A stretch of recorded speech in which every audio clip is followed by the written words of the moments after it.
ఆకాశవాణి ప్రాంతీయ వార్తలు చదువుతున్నది కె ఉమారాణి. ముఖ్యాంశాలు: రాబోయే రోజుల్లో వ్యవసాయానికి పగటిపూటే 9 గంటల నిరంతరాయ నాణ్యమైన విద్యుత్తును సోలార్ ద్వారా అందిస్తామన్న విద్యుత్ శాఖ మంత్రి గొట్టిపాటి రవికుమార్.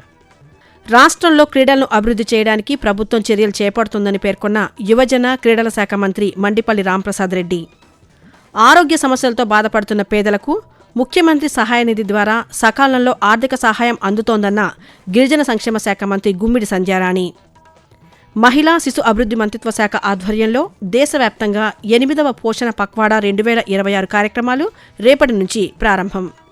ఇక వివరాలు: రాబోయే రోజుల్లో వ్యవసాయానికి పగటిపూటే 9 గంటల నిరంతరాయ నాణ్యమైన విద్యుత్తును సోలార్ విద్యుత్ ద్వారా అందిస్తామని విద్యుత్ శాఖ మంత్రి గొట్టిపాటి రవికుమార్ తెలిపారు. విజయవాడలో Andhra Pradesh central power distribution company limited ప్రధాన కార్యాలయాన్ని మంత్రి ఈరోజు ప్రారంభించారు. ఈ సందర్భంగా ఆయన మాట్లాడుతూ, రాష్ట్రంలోని 200 యూనిట్లలోపు విద్యుత్ వినియోగించే 6 లక్షల ఎస్సీ, ఎస్టీ కుటుంబాలకు 2 కిలోవాట్ల సోలార్ యూనిట్లను ఉచితంగా ఏర్పాటు చేస్తున్నట్లు చెప్పారు.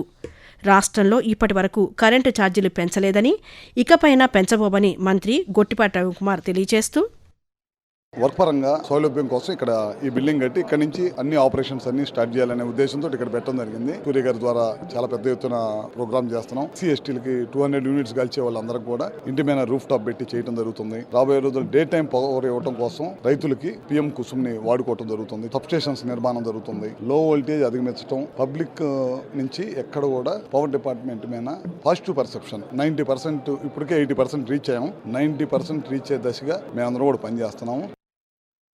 అమరావతి నిర్మాణ పనుల పురోగతిపై రాష్ట్ర పురపాలక పట్టణాభివృద్ధి శాఖ మంత్రి పి. నారాయణ సమీక్ష సమావేశం ఈరోజు నిర్వహించారు.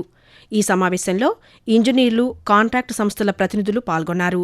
ఈ నెలలోనే పలు భవనాలు పూర్తి చేసి ప్రభుత్వానికి అప్పగించడంపై సమావేశంలో చర్చించారు. అమరావతిలో ప్రజాప్రతినిధులు, అధికారులు, ఉద్యోగుల కోసం ఇళ్ల నిర్మాణాల వద్ద మౌలిక సదుపాయాల కల్పనపై సమావేశంలో ప్రధానంగా చర్చించారు. ఉప ముఖ్యమంత్రి కె. పవన్ కళ్యాణ్ ఈరోజు విశాఖపట్నం జిల్లాలో పర్యటిస్తారు. ఆంధ్ర విశ్వవిద్యాలయం శతాబ్ది ఉత్సవాల్లో భాగంగా నిర్వహిస్తున్న మెగా కల్చరల్ ఫెస్ట్ ముగింపు వేడుకల్లో ఆయన ముఖ్య అతిథిగా పాల్గొంటారని అధికారులు తెలిపారు. ఈ కార్యక్రమం నిమిత్తం సాయంత్రం విశాఖపట్నం విమానాశ్రయానికి చేరుకుంటారని అధికారులు వెల్లడించారు. రాష్ట్రంలో క్రీడలను అభివృద్ధి చేయడానికి ప్రభుత్వం కృషి చేస్తోందని యువజన క్రీడల శాఖ మంత్రి మండిపల్లి రాంప్రసాద్ రెడ్డి పేర్కొన్నారు.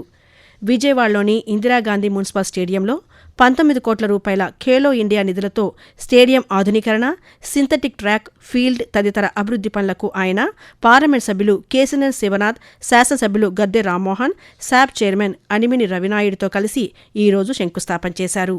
అనంతరం మంత్రి మండిపల్లి రాంప్రసాద్ రెడ్డి పాత్రికేయులతో మాట్లాడుతూ, విజయవాడ ప్రజల యొక్క గుండె చప్పుడు ఇందిరాగాంధీ స్టేడియంను కూడా రాష్ట్ర ప్రభుత్వం, కేంద్ర ప్రభుత్వం అలాగే మున్సిపల్ శాఖ నిధులతో సుమారుగా 170 కోట్ల రూపాయలతో అభివృద్ధి చేస్తామని చెప్తున్నాం. దానిలో భాగంగానే 60 కోట్లతో ప్రతిపాదనలు సిద్ధం చేయడం, ఇక్కడ శంకుస్థాపన కార్యక్రమాలు కూడా చేపట్టడం చాలా సంతోషంగా ఉంది.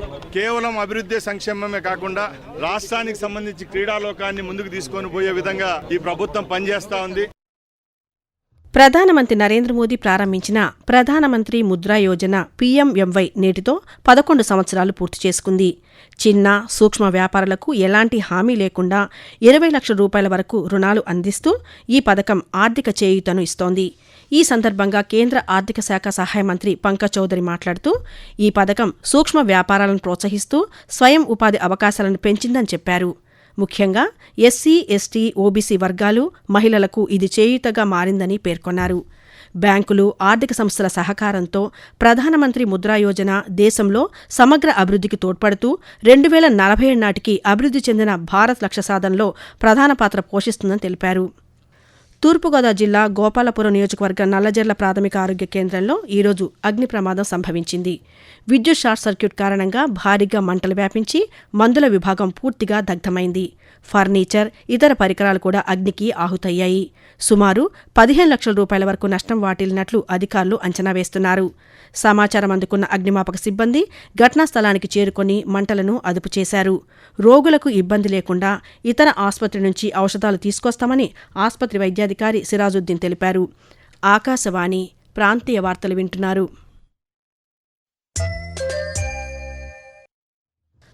మహిళా సాధికారతే లక్ష్యంగా కేంద్ర ప్రభుత్వం ప్రవేశపెడుతున్న పథకాలను తిరుపతి జిల్లా ప్రజలు సద్వినియోగం చేసుకుంటున్నారు. కేంద్ర ప్రభుత్వం ప్రారంభించిన విశ్వకర్మ యోజన పథకం ద్వారా పలు రంగాల్లో శిక్షణ పొందిన మహిళలు ఆర్థికంగా నిలదొక్కుంటున్నారు. ఈ పథకం ద్వారా ఆర్థికంగా ఎదిగిన తిరుపతి జిల్లా శ్రీకాళహస్తి మండలం బొక్కసం పాలానికి చెందిన చాందిని పేర్కొంటూ, మేము పిఎం విశ్వకర్మ పథకం కింద వాషింగ్ మిషన్ లిక్విడ్ తయారు చేసేది నేర్చుకున్నాము. మేము తయారు చేసిన దాన్ని కాళహస్తిలో చుట్టుపక్కల ఉన్న ప్రాంతాలకి సరఫరా చేస్తాము. ఒక 20,000 దాకా ఆదాయం పొందుతున్నాను. దీని ద్వారా నేను స్వయంగా నా అంతటా నేనే నా కాళ్ళ మీద నిల్చొని ఉపాధి పొందుతున్నాను. ఈ పథకాల ద్వారా మా ఊర్లో చాలా విధాలుగా ఉపాధి అనేది పొందుతున్నారు. మా ఊరంటే బొక్సంపాలెం. ఆ ఊర్లకి నేషనల్ లెవెల్లో సెలెక్ట్ అవ్వడం అనేది చాలా ఆనందంగా ఉంది. ఆరోగ్య సమస్యలతో బాధపడుతున్న ప్రజలకు ముఖ్యమంత్రి సహాయ నిధి ద్వారా సకాలంలో ఆర్థిక సహాయం అందించేందుకు ప్రభుత్వం కృషి చేస్తోందని గిరిజన సంక్షేమ శాఖ మంత్రి గుమ్మిడి సంధ్యారాణి అన్నారు. పార్వతీపురం మన్యం జిల్లా సాలూరు పట్టణంలోని క్యాంపు కార్యాలయంలో ముఖ్యమంత్రి సహాయ నిధి నుంచి మంజూరైన చెక్కులను మంత్రి లబ్ధిదారులకు ఈరోజు అందజేశారు. ఈ సందర్భంగా ఆమె మాట్లాడుతూ, పేదలకు అండగా ముఖ్యమంత్రి సహాయ నిధి ఉందని చెప్పారు.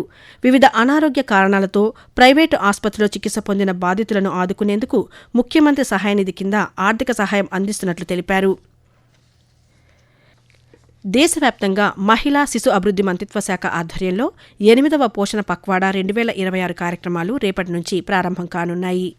ఈ ఏడాది పోషణ పక్వాడాను మొదటి 6 సంవత్సరాల్లో మెదడు అభివృద్ధి గరిష్టీకరణ అనే ఇతివృత్తంతో నిర్వహిస్తున్నారు. అంగన్వాడీ కేంద్రాల ద్వారా అవగాహన కార్యక్రమాలు, పోషణ పంచాయతీలు, ఆటల ఆధారిత విద్యా కార్యక్రమాలు నిర్వహించనున్నారు. చిన్నారుల్లో ఆరోగ్యకరమైన జీవనశైలి, స్క్రీన్ టైం తగ్గింపు వంటి అంశాలపై ప్రచారం చేపట్టనున్నారు. రాష్ట్ర గీతమైన మా తెలుగు తల్లికి మల్లెపూదండ గీతాన్ని రచించిన శంకరాంబాడి సుందరాచారి వర్ధంతి ఈరోజు. 1914 ఆగస్టు 10వ తేదీన ఆయన తిరుపతిలో జన్మించారు. మా తెలుగు తల్లికి మల్లెపూదండ గీతంలో రాష్ట్ర చారిత్రక, సాంస్కృతిక వారసత్వాన్ని 4 పద్యాలలో శంకరాంబాడి సుందరాచారి రచించారు. ఆంధ్రప్రదేశ్ ప్రభుత్వం ఈ గీతాన్ని రాష్ట్ర గీతంగా గుర్తించి గౌరవించింది. 1977 ఏప్రిల్ 8వ తేదీన సుందరాచారి తిరుపతిలో కన్నుమూశారు. 2004లో ఆంధ్రప్రదేశ్ ప్రభుత్వం తిరుపతి తిరుచానూరు రోడ్డు మార్గంలో ఆయన జ్ఞాపకార్థం కాంస్య విగ్రహాన్ని నెలకొల్పి గౌరవించింది. ప్రఖ్యాత గాయకురాలు టంగుటూరి సూర్యకుమారి గ్రామ్ఫోన్ రికార్డు కోసం పాడిన ఆ గీతం ఇప్పుడు విందాం. మత్స్య సంపద పునరుత్పత్తికి ఆటంకం కలగకుండా తీసుకునే చర్యల్లో భాగంగా బంగాళాఖాతం తూర్పు తీరంలో ఈ నెల 15వ తేదీ నుంచి జూన్ 14వ తేదీ వరకు 61 రోజుల పాటు చేపల వేట నిషేధిస్తూ ప్రభుత్వం ఉత్తర్వులు నిన్న జారీ చేసింది. అన్ని రకాల మెకనైజ్డ్ బోట్లు, ఇన్బోర్డ్, అవుట్బోర్డ్ మోటార్లు అమర్చిన పడవలకు నిషేధం వర్తిస్తుందని పేర్కొంది. ఆంధ్రప్రదేశ్, పశ్చిమ బెంగాల్, పుదుచ్చేరి, తమిళనాడు, అండమాన్ నికోబార్ రాష్ట్రాల పరిధిలో ఇది వర్తిస్తుందని వెల్లడించింది. ఇండియన్ ప్రీమియర్ లీగ్ ఐపీఎల్ 2026లో భాగంగా ఢిల్లీ వేదికగా ఈరోజు రాత్రి 7:30 ఢిల్లీ క్యాపిటల్స్, గుజరాత్ టైటాన్స్ జట్ల మధ్య మ్యాచ్ ప్రారంభం కానుంది. ప్రాంతీయ వార్తలు ముగించే ముందు ముఖ్యాంశాలు మరోసారి. రాబోయే రోజుల్లో వ్యవసాయానికి పగటిపూటే 9 గంటల నిరంతరాయ నాణ్యమైన విద్యుత్తును సోలార్ ద్వారా అందిస్తామన్న విద్యుత్ శాఖ మంత్రి గొట్టిపాటి రవికుమార్.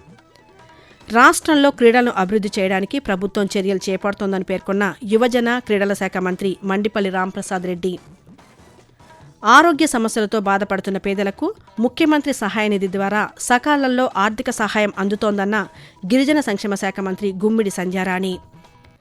మహిళా శిశు అభివృద్ధి మంత్రిత్వ శాఖ ఆధ్వర్యంలో దేశవ్యాప్తంగా 8వ పోషణ పక్వాడా 2026 కార్యక్రమాలు రేపటి నుంచి ప్రారంభం. ఆకాశవాణి ప్రాంతీయ వార్తలు ఇంతటితో సమాప్తం. తిరిగి సాయంత్రం 6:10 విశాఖపట్నం కేంద్రం నుంచి ప్రాంతీయ వార్తలు వింటారు.